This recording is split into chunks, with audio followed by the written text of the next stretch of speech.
396 జీవోను రద్దు చేయాలని డిమాండ్ చేస్తూ విశాఖ జిల్లా భీమిలిలో దస్తావేజు లేఖర్లు నిరవధిక నిరసన చేపట్టారు. ప్రభుత్వం తీసుకున్న నిర్ణయంతో తమ జీవనోపాధి దెబ్బతింటుందని ఆందోళన వ్యక్తం చేశారు.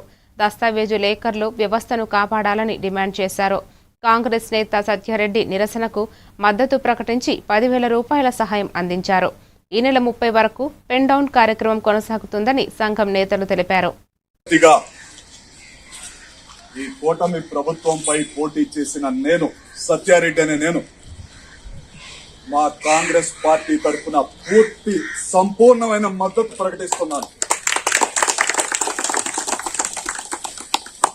ఆంధ్రప్రదేశ్ రాష్ట్ర ప్రభుత్వం వారు రిజిస్ట్రేషన్ శాఖకు సంబంధించిన సేవలతో పాటు కక్షదారుల సొంత వ్యవహారమైన దస్తావేజుల తయారీ విధానమును కూడా రిజిస్ట్రేషన్ సేవా కేంద్రాలకు అప్పగిస్తూ జారీ చేసిన జీవో 396ను వ్యతిరేకిస్తూ ఆంధ్రప్రదేశ్ రాష్ట్రంలోని దస్తావేజు లేఖర్లంతా చేస్తున్న న్యాయపరమైన పోరాటానికి